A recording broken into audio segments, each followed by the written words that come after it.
Surah 83. Al-Mutaffifeen. Context. Period of revelation. The style of the surah and its subject matter clearly show that it was revealed in the earliest stage at Mecca, when surah after surah was being revealed, to impress the doctrine of the hereafter on the people's minds. This surah was revealed when they had started ridiculing the Muslims and disgracing them publicly in the streets and in their assemblies, but persecution and manhandling of the Muslims had not yet started. The theme and subject matter. The theme of this surah too is the hereafter. In the first 6 verses, the people have been taken to task for the prevalent evil practice in their commercial dealings.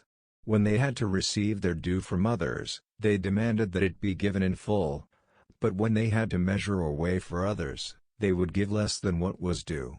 Taking this one evil as an example out of countless evils prevalent in society, it has been said that it is an inevitable result of the heedlessness of the hereafter.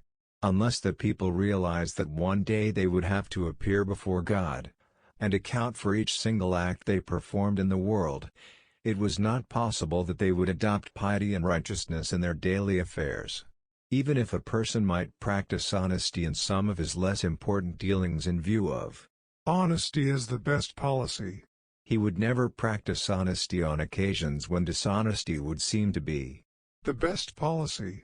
Man can develop true and enduring honesty only when he fears God and sincerely believes in the hereafter, for then he would regard honesty not merely as a policy, but as a duty and obligation, and his being constant in it, or otherwise, would not be dependent on its being useful or useless in the world.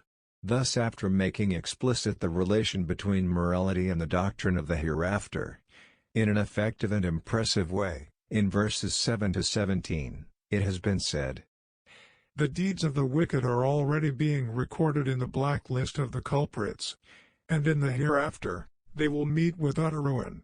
Then in verses 18 to 28, the best end of the virtuous has been described, and it has been laid that their deeds are being recorded in the list of the exalted people, on which are appointed the angels nearest to God. In conclusion, the believers have been consoled, and the disbelievers warned, as if to say, the people who are disgracing and humiliating the believers today are culprits who, on the resurrection day, will meet with the most evil end in consequence of their conduct, and these very believers will feel comforted when they see their fate.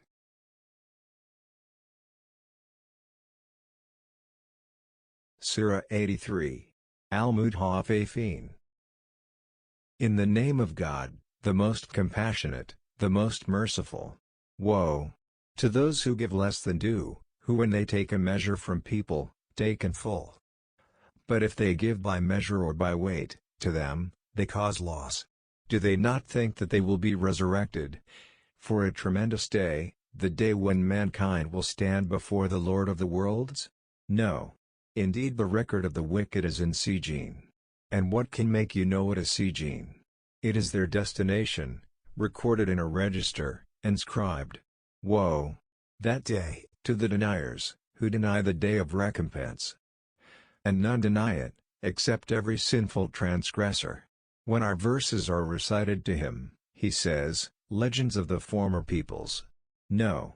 Rather, the stain has covered their hearts, of that which they were earning. No.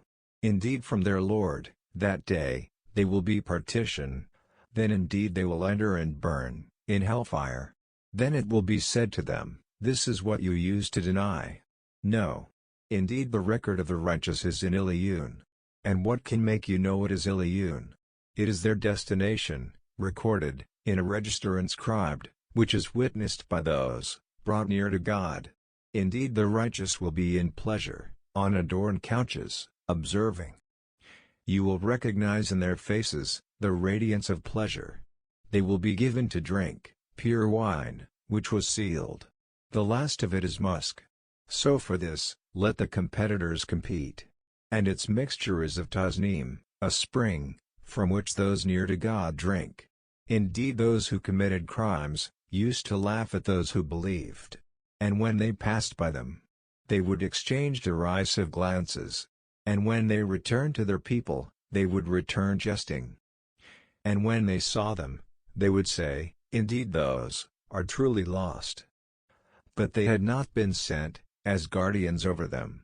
So today those who believed are laughing at the disbelievers on adorned couches, observing, "Have the disbelievers not been rewarded this day for what they used to do?"